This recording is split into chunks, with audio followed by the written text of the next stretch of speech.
नमस्कार, ये NP news देख रहे हैं आप। मैं हूं मोहित चौधरी और आप सभी का स्वागत है एनपी न्यूज एक्सप्रेस में। रुख करते हैं खबरों का। पूरी दुनिया में कोरोना मामले कम होने का नाम नहीं ले रहे हैं, वहीं भारत में संक्रमण के नए मामले रोजाना एक नया रिकॉर्ड बना रहे हैं। देश में मौत का आंकड़ा 2 लाख के पार पहुंच चुका है। पिछले 24 घंटे में 3,60,960 नए कोरोना के केस आए, जबकि 3,293 संक्रमितों की जान चली गई। हालांकि 2,61,162 लोग ठीक भी हुए। इससे पहले सोमवार को देश में 3,23,023 नए केस आए थे। प्रधानमंत्री नरेंद्र मोदी ने घोषणा की है कि सरकार पीएम केयर्स कोष से 1 लाख पोर्टेबल ऑक्सीजन कंसंट्रेटर की खरीद करेगी। इसके साथ ही पीएम केयर्स कोष से के तहत 500 नए पीएसए ऑक्सीजन संयंत्र को मंजूरी दी गई है। इससे पहले ऐसे 713 संयंत्रों को मंजूरी दी गई थी। पीएम मोदी का कहना है कि इससे विशेष रूप से जिला मुख्यालयों और टियर 2 शहरों में ऑक्सीजन की पहुंच में सुधार होगा। सीरम इंस्टीट्यूट ने कोविशील्ड वैक्सीन की कीमत 100 रुपए घटा दी है। पुणे के सीरम इंस्टीट्यूट ऑफ इंडिया ने अपने कोविड-19 टीके कोविशील्ड की राज्य सरकारों के लिए कीमत 400 रुपए प्रति खुराक तय की थी। अब इसे 300 रुपए प्रति खुराक तय कर दिया है। खुद एसआईआई के सीईओ अदार पूनावालन ने ट्वीट करके इसकी जानकारी दी। उन्होंने कहा कि राज्य को दी जाने वाली वैक्सीन की कीमत अब 300 रुपए होगी। देश में कोरोना की बेकाबू रफ्तार के बीच प्रधानमंत्री नरेंद्र मोदी और भारत के पुराने दोस्त रूस के राष्ट्रपति व्लादिमीर पुतिन से फोन पर बात हुई। इस दौरान कोरोना से बने भयावह हालात समेत कई मुद्दों पर दोनों प्रमुख नेताओं के बीच में बातचीत हुई और साथ में कोरोना के खिलाफ लड़ने की सहमति बनी। इसके साथ ही रूस भारत को कोरोना से लड़ने के लिए संसाधन भी मुहैया कराएगा।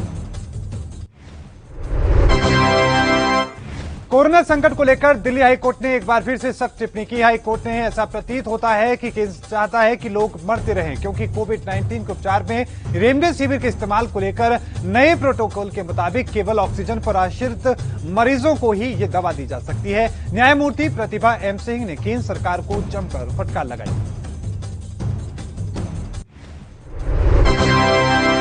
देश में कोरोना संक्रमण तेजी से फैलने के चलते हालात काफी गंभीर हैं। इस बीच वैक्सीन की कीमत को लेकर राहुल गांधी ने हमला बोला है। राहुल गांधी ने कहा कि कोविड-19 वैक्सीन बनाने के लिए जनता के पैसे कंपनियों को दिए गए। अब भारत सरकार इन्हीं लोगों से उन कंपनियों को दुनिया में सबसे ऊंची दर वैक्सीन के लिए चुकाने को कहेगी। एक बार फिर से सिस्टम विफल रहा। मोदी के मित्रों को फायदा के लिए नागरिक मिल रहा।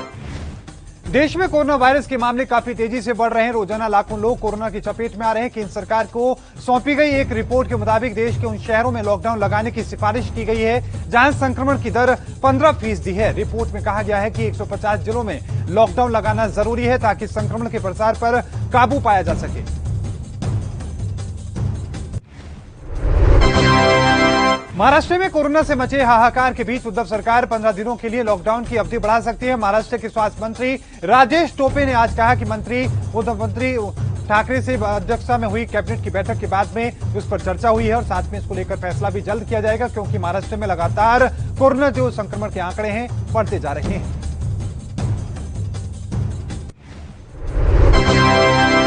इस बीच गोवा में भी 3 मई तक के लिए लॉकडाउन लगा दिया गया है। गोवा के मुख्यमंत्री प्रमोद सावंत ने कहा कि राज्य में 29 अप्रैल शाम 7 बजे से 3 मई तक सुबह 3 बजे तक लॉकडाउन रहेगा। जरूरी सेवाओं और औद्योगिक गतिविधियों को अनुमति रहेगी। सार्वजनिक परिवहन बंद रहेगा। कसिनो, होटल और पब बंद रहेंगे। आवश्यक सेवाओं के लिए सीमाएं खुली रहेंगी। तो वहीं सरकार ने जनता से भी सहयोग की अपील की है। अब दिल्ली में सरकार का मतलब उपराज्यपाल होगा। दरअसल दिल्ली में केंद्र सरकार ने राष्ट्रपति द्वारा एनसीटी एक्ट को मंजूरी दिए जाने के बाद इसे लेकर अधिसूचना जारी की है। गृह मंत्रालय ने अधिसूचना में कहा कि राष्ट्रीय राजधानी क्षेत्र दिल्ली की सरकार अधिनियम 2021-2027 अप्रैल से अधिसूचित किया जाता है। इसका मतलब साफ है कि अब उपराज्यपाल की मंजूरी के बिना कार्यकारी कोई कदम नहीं उठाया जा सकेगा। कोरोना के खिलाफ जारी जंग में वैक्सीनेशन का तीसरा चरण 1 मई से शुरू होने जा रहा है, लेकिन राजस्थान में ऐसा नहीं हो पाएगा। राज्य सरकार का कहना है कि उनके यहां पर 15 मई से ही 18 से ज्यादा उम्र वाले लोगों को वैक्सीन लगाने की प्रक्रिया शुरू होगी। दरअसल राजस्थान को यह फैसला वैक्सीन की सप्लाई में हो रही देरी के कारण करना पड़ा।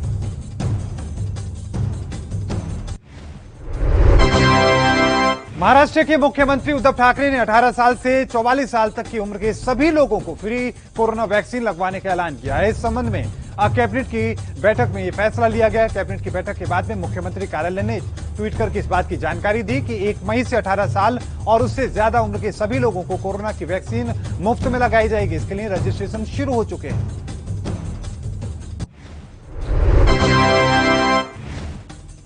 कोरोना महामारी के बीच प्रधानमंत्री नरेंद्र मोदी ने वायुसेना प्रमुख air chief marshal RKS Bhadauria से मुलाकात की। इस मुलाकात में वायुसेना प्रमुख ने प्रधानमंत्री को वायुसेना द्वारा कोरोना काल में किए जा रहे प्रयासों के बारे में अवगत कराया। इससे पहले बीते रोज पीएम मोदी ने सीडीएस जनरल बिपिन रावत से भी मुलाकात की थी।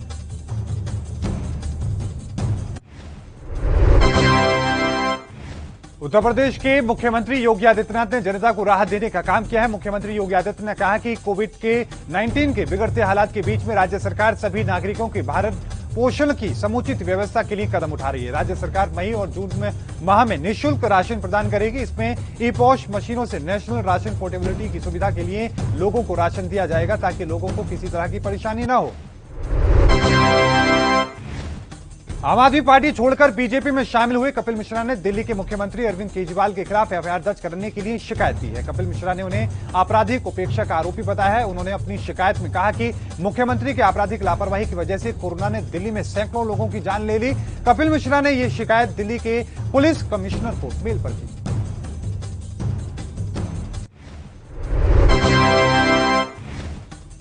महाराष्ट्र में परभणी जिला अस्पताल में पेड़ से एक शाखा गिरने से ऑक्सीजन गैस की आपूर्ति करने वाली पाइपलाइन लीक हो गई। हालांकि कर्मचारियों की तुरंत हरकत में आने से मेडिकल ऑक्सीजन पर निर्भर 14 मरीजों की जान बचा ली गई। उप जिलाधीश ने बताया कि पाइपलाइन को लीक होता हुआ देखकर अस्पताल के स्टाफ ने मरीजों के सांस लेने के लिए जंबो ऑक्सीजन सिलेंडर की व्यवस्था कर दी थी, जिसके तहत किसी तरह की कोई नुकसान नहीं हुआ। कोरोना गाइडलाइन के उल्लंघन के आरोप में कलाकार जिमी शेरगिल को पंजाब के लुधियाना में गिरफ्तार किया गया। इससे पहले मंगलवार को फिल्म की शूटिंग करने के आरोप में उनका चालान किया गया था। आरोप है कि जिमी शेरगिल की शूटिंग के दौरान सोशल डिस्टेंसिंग के साथ साथ अन्य नियमों की जमकर धज्जियां उड़ाई गई थी, जिसके बाद शेरगिल सहित कई और लोगों के खिलाफ मुकदमा दर्ज करके जांच की जा रही है।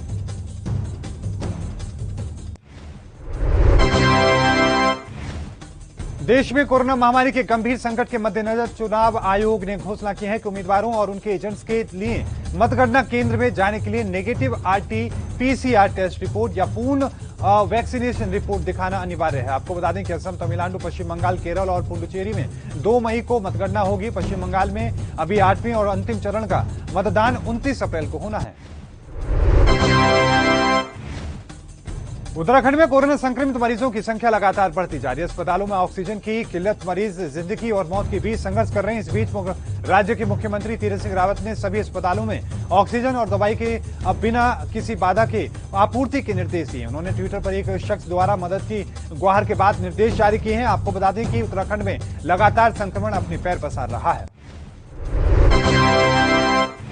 अलीगढ़ मुस्लिम विश्वविद्यालय स्थित जवाहरलाल नेहरू मेडिकल कॉलेज अस्पताल में मरीजों को दी जाने वाली ऑक्सीजन की किल्लत पैदा हो रही है। मेडिकल कॉलेज के प्रोफेसर शाहिद अली सिद्दीकी ने बताया कि अस्पताल को पिछले 4 दिनों से एक भी ऑक्सीजन सिलेंडर नहीं मिला है और अब हमें अपने लिक्विड ऑक्सीजन उत्पादन के 3 संयंत्रों पर पूरी तरह निर्भर है। उनमें से 2 में ऑक्सीजन बनाने के लिए कच्चे माल की आपूर्ति का इंतजार है। उत्तर प्रदेश में कोरोना का कहर जारी है। इस बीच बरेली की नवाबगंज सीट से बीजेपी विधायक केसर सिंह गंगवार का कोरोना से निधन हो गया। कोरोना संक्रमित विधायक का नोएडा के यथार्थ हॉस्पिटल में इलाज चल रहा था। इलाज के दौरान ही केसर सिंह गंगवार का निधन हो गया। वो उत्तर प्रदेश बीजेपी के तीसरे विधायक हैं जिनका कोरोना की दूसरी लहर में अब तक निधन हो चुका है। मुख्यमंत्री योगी आदित्यनाथ ने इस पूरी घटना को लेकर शोक व्यक्त किया। कोरोना के बढ़ते मामलों को देखते हुए 29 अप्रैल से अब शाम 6 बजे से लेकर सुबह के 6 बजे तक कर्फ्यू रहेगा। इसके साथ ही अब शादी समारोह में अब केवल 50 लोग ही शामिल हो सकेंगे। इसके अलावा दाह संस्कार में केवल 20 लोग ही शामिल हो सकेंगे। ये सारी जानकारी वर्चुअल मीटिंग के माध्यम से स्वास्थ्य विभाग ने दी है। इसके अलावा आवश्यक कार्यालयों को छोड़कर बाकी जगह केवल 25% की मौजूदगी में ही कार्य करने के होंगे। सारी दुकानें भी बंद रहेंगी। देश में ऑक्सीजन की किल्लत को देखते हुए डीआरडीओ स्वदेशी फाइटर जेट एलसीए तेजस की ऑक्सीजन तकनीक का इस्तेमाल 500 ऑक्सीजन प्लांट लगाने में करने जा रही है। ये सभी प्लांट प्राइवेट और सरकारी कंपनियों के जरिए देश के अलग अलग हिस्सों में लगाए जाएंगे। इनकी फंडिंग पीएम केयर फंड से की जाएगी। दिल्ली एनसीआर क्षेत्र में ऐसे 5 प्लांट लगाने का काम 10 मई तक पूरा किया जाएगा। कोरोना वायरस की इंडियन वेरिएंट दुनिया के दूसरे देशों में भी फैलने लगा है। अब तक करीब 17 देशों में इसके पाए जाने की पुष्टि हो चुकी है, ये कहना है डब्ल्यूएचओ का। डब्ल्यूएचओ के मुताबिक पूरी दुनिया में बीते हफ्ते कोरोना संक्रमण के 57 लाख मामले सामने आ चुके हैं। इस बीच कोरोना वायरस का भारतीय प्रकार जैसे B1.617 के नाम से या फिर 2 बार रूप परिवर्तित कर चुके प्रकार के तौर में जाना जाता है, वो 17 देशों में पहुंच चुका है। भारत में कोरोना वायरस की दूसरी लहर की तबाही के बीच स्वदेशी कोविड टीका कोवैक्सीन को लेकर अच्छी खबर आई है। अब अमेरिका ने भी भारत की स्वदेशी वैक्सीन कोवैक्सीन का लोहा माना है। व्हाइट हाउस के मुख्य चिकित्सा सलाहकार और अमेरिका के शीर्ष महामारी रोग विशेषज्ञ ने दावा किया है कि कोरोना के 617 वेरिएंट्स को बेअसर करने में कोवैक्सीन कारगर है।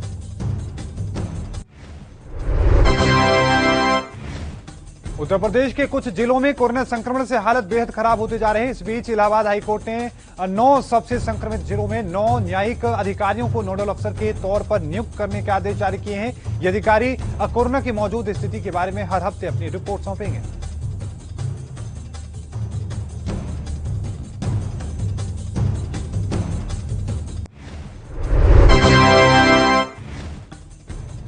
उत्तराखंड के हल्द्वानी में एक एम्बुलेंस ड्राइवर ने तनाव दूर करने के लिए अलग ही तरीका अपनाया। दरअसल सोशल मीडिया पर इन दिनों एक वीडियो वायरल हो रहा है जिसमें एक एम्बुलेंस ड्राइवर पीपीई किट पहनकर बारात में डांस करता हुआ नजर आ रहा है।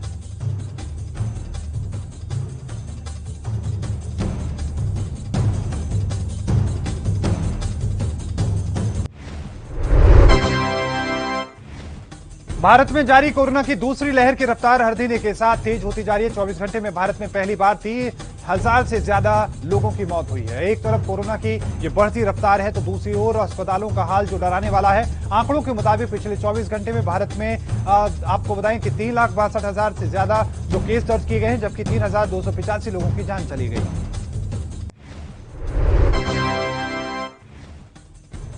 दिल्ली में कोरोना की ताजा लहर के कारण कोहरा मचा हुआ है। अस्पताल में बेड की किल्लत है तो ऑक्सीजन की भी भारी कमी है। इस बीच दिल्ली में मौतों का आंकड़ा लगातार बढ़ता जा रहा है, जो चिंता का विषय है। दिल्ली में एक्टिव केस की संख्या अब 1 लाख की ओर बढ़ने को है। वहीं पिछले 24 घंटे में 24,149 केस सामने आए हैं और 381 लोगों की कोरोना के चलते मौत हो गई।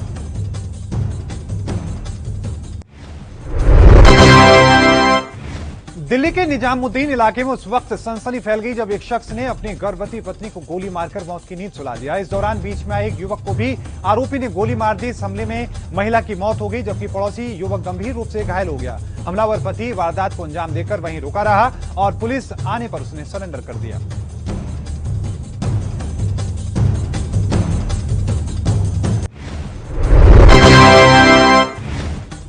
उत्तर प्रदेश के गोंडा में खूनी संघर्ष देखने को मिला, जहां 2 सगे भाई पैसे के लेन देन के चक्कर में एक दूसरे के खून के प्यासे हो गए। मामला गोंडा के नारायणपुर के उतवाली क्षेत्र का है। दोनों पक्षों के बीच लाठी और डंडों से जमकर मारपीट हुई, जिसमें विकलांग महिला समेत 3 लोग घायल हो गए। पुलिस ने मामले को लेकर दोनों पार्टी का चालान किया, साथ ही मारपीट की धाराओं में दोनों पक्षों की ओर से एफआईआर की।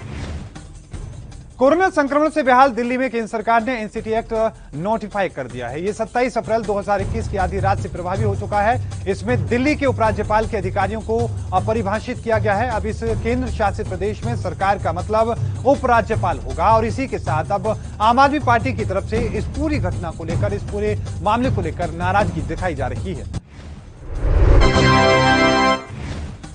हिमाचल के मुख्यमंत्री जयराम ठाकुर ने शिमला जिले में कोविड-19 स्थिति की समीक्षा करते हुए जिला प्रशासन और स्वास्थ्य विभाग को बिस्तरों की क्षमता बढ़ाने के निर्देश दिए ताकि जिलों में कोविड-19 मामलों में तेजी से बढ़ते आंकड़ों के बीच लोगों को किसी भी तरह की कोई परेशानी का सामना न करना पड़े। मुख्यमंत्री ने कहा कि बाहरी राज्यों से जिले में आने वाले सभी लोग ऑनलाइन पोर्टल के माध्यम से संबंधित अधिकारियों को इसकी जानकारी दें।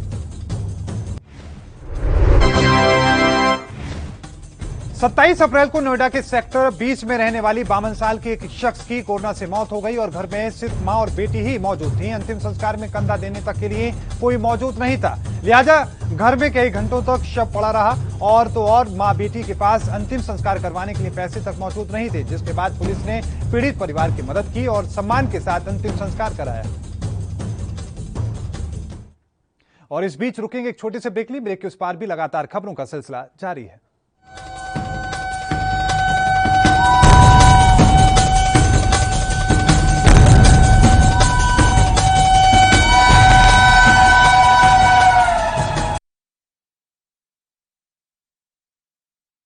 ਵੀਰੋ ਔਰ ਭੈਣੋ, ਇਹ ਵੈਕਸੀਨੇਸ਼ਨ ਪ੍ਰੋਗਰਾਮ ਜਿਹੜਾ ਹੈ ਇਹ ਸਾਰੀ ਦੁਨੀਆ ਚੱਲ ਰਿਹਾ ਹੈ, ਆਪਣੇ ਉਰੇ ਨਹੀਂ। ਉਹ ਇਹ ਚੀਜ਼ ਹੁਣ ਇੱਕ ਦੁਨੀਆ ਦੀ ਇੱਕ ਜੰਗ ਹੀ ਇੱਕ ਕਿਸਮ ਦਾ ਹੋ ਗਿਆ ਹੈ। ਤਾਂ ਮੈਂ ਅੱਜ ਤੁਹਾਡੇ ਨਾਲ ਇਹੀ ਗੱਲ ਕਰਨਾ ਚਾਹੁੰਦਾ ਹਾਂ, ਅਗਰ ਆਪਾਂ ਨੇ ਆਪਣੇ ਪਰਿਵਾਰਾਂ ਨੂੰ ਬਚਾਉਣਾ ਹੈ, ਬੱਚਿਆਂ ਨੂੰ ਬਚਾਉਣਾ ਹੈ, ਆਪਣੇ ਹੋਰ ਬਜ਼ੁਰਗ ਨੇ ਉਹਦੇ ਵਿੱਚ ਘਰਾਂ ਦੇ ਵਿੱਚ ਉਹਨਾਂ ਨੂੰ ਬਚਾਉਣਾ ਹੈ, ਤਾਂ ਇੱਕੋ ਹੀ ਤਰੀਕਾ ਹੈ ਕਿ ਆਪਾਂ ਟੀਕੇ ਲਗਾਓ। 2 ਟੀਕੇ ਲੱਗਦੇ ਨੇ, ਇੱਕ ਲੱਗਦਾ ਹੈ, ਫਿਰ ਕੋਈ 5-6 ਹਫ਼ਤਿਆਂ ਤੋਂ ਬਾਅਦ ਇੱਕ ਹੋਰ ਲੱਗਦਾ ਹੈ, ਔਰ ਫਿਰ ਇਹਦਾ ਜਿਹੜਾ ਅਸਰ ਹੁੰਦਾ ਹੈ ਦੂਸਰੇ ਟੀਕੇ ਦੇ 15 ਦਿਨਾਂ ਬਾਅਦ ਇਹਦਾ ਅਸਰ ਹੁੰਦਾ ਹੈ। ਤਾਂ ਇਹ ਜ਼ਰੂਰੀ ਹੈ ਕਿ ਤੁਸੀਂ ਜਲਦੀ ਇਸ ਨੂੰ ਲਗਾ ਲਓ। ਮੈਂ ਲਗਾਏ ਨੇ ਦੋਨੋਂ, ਤਾਂ ਅੱਜ ਮੇਰੀ ਇਹੀ ਬੇਨਤੀ ਹੈ ਤੁਹਾਨੂੰ ਕਿ ਤੁਸੀਂ ਮੇਰੀ ਗੱਲ ਮੰਨੋ, ਸਾਰੇ ਤੁਸੀਂ ਲਗਾਓ ਤਾਂ ਕਿ ਤੁਸੀਂ ਵੀ ਬਚੋ ਔਰ ਨਾਲ ਤੁਹਾਡੇ ਘਰਾਂ ਦੇ ਵਿੱਚ ਜੋ 45 ਸਾਲ ਤੋਂ ਉੱਪਰ ਨੇ ਉਹਨਾਂ ਨੂੰ ਵੀ ਲਗਾਓ ਤਾਂ ਕਿ ਆਪਣਾ ਪਰਿਵਾਰ ਬਚ ਸਕੇ। ਕੋਵਿਡ ਟੀਕਾਕਰਨ ਪੰਜਾਬ ਲਈ, ਆਪਣੇ ਪਰਿਵਾਰ ਲਈ।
ANB न्यूज ने ठाना है, कोरोना को हराना है।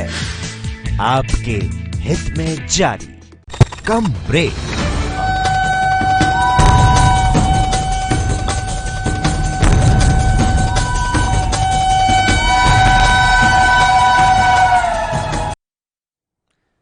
ब्रेक के बाद एक बार फिर से आपका स्वागत है। रुक करते बाकी खबरों का। हिमाचल प्रदेश के शिमला जिले में भीषण अग्निकांड हुआ। आगजनी में 6 घर पूरी तरीके से जलकर खाक हो गई, जबकि एक महिला की जिंदा जल गई। महिला का शव अब तक बरामद नहीं हुआ है। शिमला पुलिस के अनुसार फिलहाल आगजनी के कारणों का पता नहीं चल पाया है।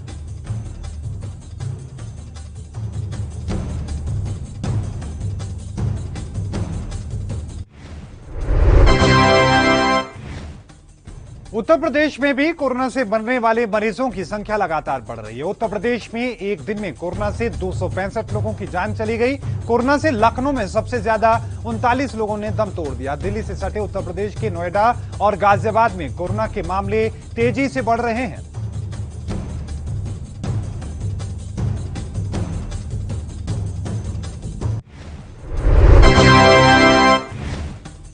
नोएडा के जिला अस्पताल का एक वीडियो सामने आया है, जिसमें एक महिला सीएमओ के पांव पकड़कर रेमडेसिविर इंजेक्शन मांग रही है और इसके साथ ही महिला का कहना है कि साहब इंजेक्शन दिलवा दीजिए। बावजूद इसके महिला को इंजेक्शन नहीं मिल पाता है।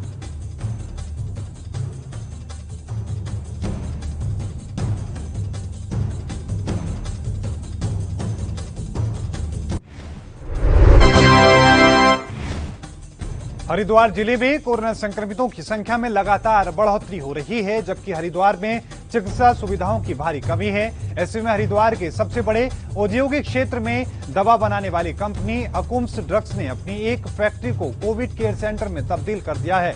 कंपनी ने 250 बेड का कोविड केयर सेंटर बनाया है, जिसमें 120 बेड के सेंटर की आज शुरुआत की गई। कोरोना कहर के बीच पाबंदियों का दौर जारी है और इन्हीं पाबंदियों के बीच ही शादियों का सीजन भी चल रहा है। इस बीच सोशल मीडिया पर एक शादी समारोह के 2 वीडियो खूब वायरल हो रहे हैं। पश्चिम त्रिपुरा के डीएम ने 2 अलग अलग शादी समारोह में छापा मारा, जहां कोरोना के नियमों के उल्लंघन हो रहे थे।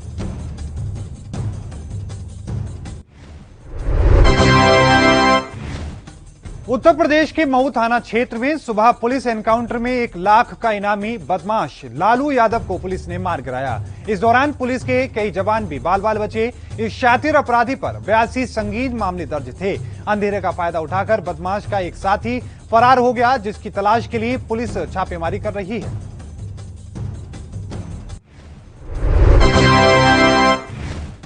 हरियाणा के रेवाड़ी में सामूहिक दुष्कर्म का मामला सामने आया। युवती का आरोप है कि कुलदीप नाम का शख्स उसे बहला फुसला करके अपने साथ होटल ले गया, जहां उसने अपने 2 और साथियों को बुला लिया। आरोप है कि होटल में तीनों युवकों ने युवती को डरा धमकाकर बारी बारी से उसके साथ सामूहिक दुष्कर्म किया। फिलहाल पुलिस ने 2 आरोपियों को गिरफ्तार कर लिया है।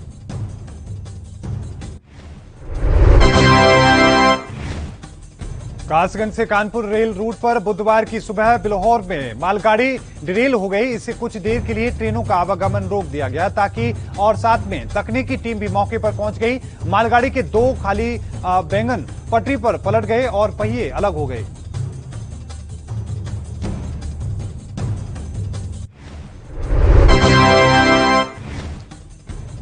उत्तर प्रदेश में त्रिस्तरीय पंचायत चुनाव के लिए मंगलवार से चुनाव प्रचार थम गया। बुधवार को ब्लॉक स्तर के मतदान के लिए पोलिंग पार्टियों की भी रवानगी हो गई है। अलीगढ़ जिले में गुरुवार को मतदान होना है। शासन ने शांतिपूर्ण चुनाव की पूरी तैयारी कर ली है।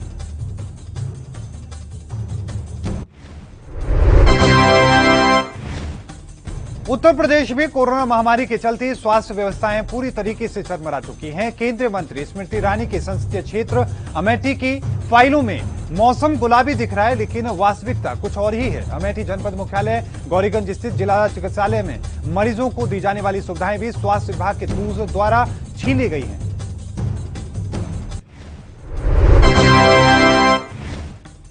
एक तरफ देश में रेमडेसिविर इंजेक्शन की किल्लत चल रही है, दूसरी तरफ सरकार यहां इसका सही ढंग से प्रबंध नहीं कर पा रही है। इसी मामले में अमृतसर स्थित क्वालिटी फार्मास्यूटिकल ने भारत सरकार को पत्र लिखा है। उसने कहा कि वो इस इंजेक्शन का उत्पादन यहां करते हैं, प्रोडक्शन लगातार जारी है।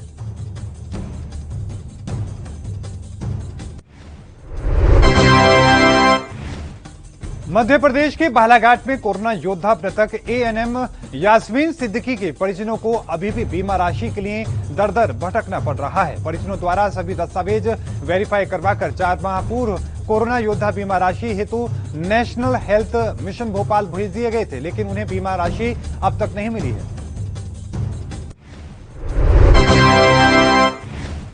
हिमाचल के कांगड़ा जिले में देहरा से गिरफ्तार चीनी नागरिकों को भारतीय कानून की उल्लंघना और अवैध तरीके से दाखिल होने पर कोर्ट ने दोषी करार दिया है। कोर्ट ने चीनी नागरिक लियू शिओडन को 10 महीने की सजा और 11,000 रुपये जुर्माना ठोका है। बुधवार को एडिशनल जुडिशल कोर्ट देहरा की कोर्ट में मामले को लेकर सुनवाई हुई।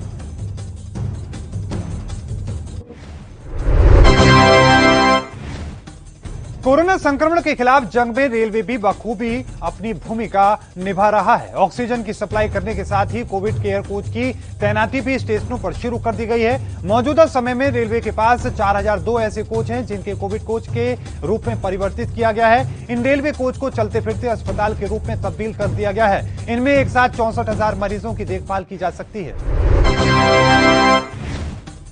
एक तरफ उत्तर प्रदेश सरकार कोरोना संक्रमित लोगों की सुरक्षा की बात करती नजर आ रही है, लेकिन हकीकत में नजारा कुछ और ही देखने को मिल रहा है, जहां कोरोना संक्रमित लोगों की एक एक करके मौत होती जा रही है। जनपद मैनपुरी में 24 घंटे में 125 लोगों की मौत हुई है। वहीं ऑक्सीजन की कमी से मौत का आंकड़ा बढ़ता जा रहा है।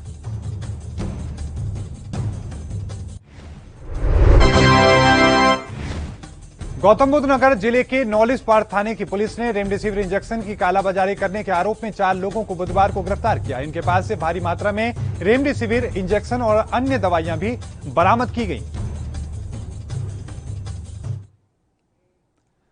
और इस बुलेटिन में मेरे साथ इतना ही। देखते रहिए एनबी न्यूज। मुझे दीजिए इजाजत। धन्यवाद।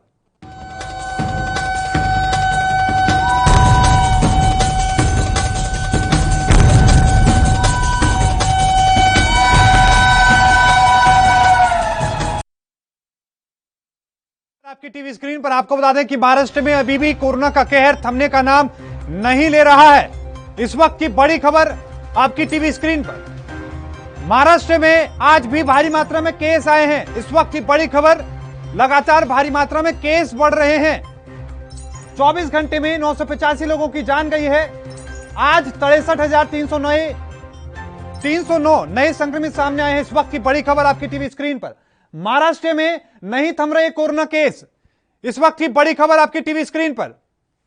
आपको बता दें कि लगातार महाराष्ट्र में जो आंकड़े हैं लगातार बढ़ते जा रहे हैं। आलम यह है कि हर रोज पुराने आंकड़ों को तोड़ते हुए कोरोना नजर आ रहा है। हालांकि बीते 2 दिन पहले थोड़ी राहत देखने को मिली थी, लेकिन अभी भी जो आंकड़ा है अब एक बार फिर से बढ़ता हुआ नजर आ रहा है। 63,309 का जो आंकड़ा एक बार फिर से पहुंच चुका है। इससे पहले आंकड़ा 50,000 के नीचे चला गया था। बीते रोज की अगर बात करें, बीते रोज भी 60,000 क्रॉस कर गया था, लेकिन आज एक बार फिर से 60,000 के आंकड़े को और आगे बढ़ते हुए 63,309 का जो आंकड़ा है महाराष्ट्र के अंदर कोरोना ने हासिल कर लिया है। आपको यह भी बताते चले कि लगातार इस पूरे मामले को लेकर सख्ती भी बढ़ती जा रही है। लगातार महाराष्ट्र सरकार लॉकडाउन जैसे बड़े फैसले भी ले रही है। जगह जगहों पर लोगों को यह अपील की जा रही है कि बिना वजह अपने घर से बाहर ना निकले। बावजूद इसके जो आंकड़े हैं वो कम होने का नाम नहीं ले रहे हैं। आपको यह भी बताते चले कि 18 साल से ज्यादा उम्र के जो लोग हैं उन लोगों के लिए 1 मई से अब टीकाकरण की सुविधा भी शुरू हो जाएगी और इसके लिए आज रजिस्ट्रेशन शुरू हो चुका है। आज कैबिनेट की बैठक हुई थी, इसमें कई महत्वपूर्ण बातों को लेकर चर्चा की गई, जिसमें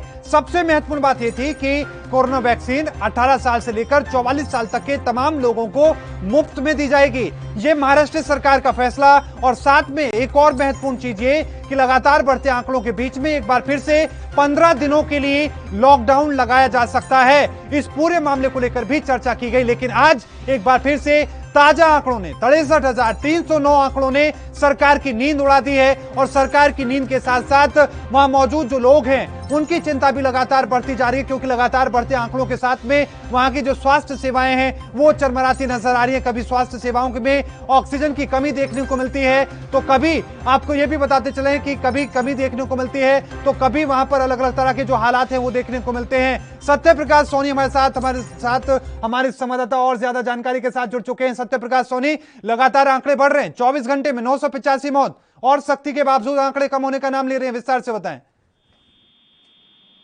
देखिए, जिस तरह से लगातार मुंबई महाराष्ट्र में कोरोना सरकार आए तरह तरह की गाइडलाइन जारी कर रही है। तमाम तरह के जो है ब्रेक द चेन के तहत मुहिम चला रही है कि किस तरह से मुंबई महाराष्ट्र में जो है कोरोना संक्रमण को रोका जाए। लेकिन लिहाजा देखा जा रहा है कि पिछले 3-4 दिनों में देखा गया कि संक्रमण तो थोड़े जो संतोषजनक है, लेकिन किस तरह से मौत दर लगातार बढ़ती जा रही है। मुंबई में महाराष्ट्र में मौत दर लगातार जो है आंकड़े बढ़ते जा रहे हैं, वो कहीं कहीं चिंताजनक है। लेकिन जिस तरह से लगातार बताया जा रहा है कि महाराष्ट्र सरकार जो है कभी वैक्सीन के लिए, तो कभी ऑक्सीजन के लिए, तो कभी बेड के लिए, तो कभी रेमडेसिविर इंजेक्शन के लिए लगातार केंद्र सरकार के ऊपर जो आरोप लगा रही है, मांग कर रही है कि पूरा किया जाए। लेकिन इस तरह से स्थिति लगातार मुंबई महाराष्ट्र की बिगड़ती जा रही है, वो कहीं न कहीं आम जनता के लिए भी चिंताजनक है, वहीं सरकार के लिए भी चिंताजनक बनी हुई। और सत्य प्रकाश सोनी, एक बात हम समझने की कोशिश करें, आप लगातार मैदान में जुटे हुए हैं, लोगों की मदद भी कर रहे हैं, संक्रमितों को देख रहे हैं, क्या आखिरकार वजह नजर आती है जिसके चलते इतनी सख्ती के बावजूद, लॉकडाउन के बावजूद जो आंकड़े कम होने का नाम नहीं ले रहे हैं? देखिए, मुंबई महाराष्ट्र में जो है आर्थिक राजधानी मानी जाती है, लोग यहाँ आर्थिक तंगी से जूझते हैं। ऐसे में जो इस तरह से पिछले 10 महीने लोग लॉकडाउन में रहे, फिर 2 महीने जो है अनलॉक की तरफ मुंबई जरूर हुई थी, लेकिन इसके बाद से लगातार फिर से एक बार मिनी लॉकडाउन फिर नाइट कर्फ्यू की तरफ चला गया। ऐसे देखा जा रहा है कि रोजमर्रा की जिंदगी से जूझने की वजह से लोग लगातार कहीं कहीं एक दूसरे के संपर्क में आते हैं, चाहे वो बस की व्यवस्था हो, लोकल ट्रेन की व्यवस्था हो या अन्य व्यवस्था है। लेकिन दूसरी तरफ एक और कारण भी माना जा रहा है कि जिस तरह से लगातार टेस्टिंग की रेशियो बढ़ाई जा रही है, महाराष्ट्र सरकार बढ़ा रही है, उसको लेकर भी माना जा रहा है कि इस वजह से भी जो है कोरोना मरीजों की संख्या बढ़ रहा है। लेकिन दूसरी तरफ ये भी बात सामने नजर बार आ रही है जी, अन्य मार्केट, पत्ती मार्केट या अन्य मार्केट में देखा जा रहा है कि गैदरिंग अभी कम नहीं हुई, भीड़ बिल्कुल कहीं कहीं पर भीड़ अभी भी कम हो नहीं रही है, इस वजह से आंकड़े बढ़ते नजर आ रहे हैं। बहुत बहुत धन्यवाद सत्य प्रकाश सोनी। तो हमारे संवाददाता मुंबई से जुड़े, उन्होंने बताया कि किस तरीके से लगातार जो आंकड़े बढ़ रहे हैं उस पर सख्ती भी की जा रही है, बावजूद इसके आंकड़े बढ़ रहे हैं।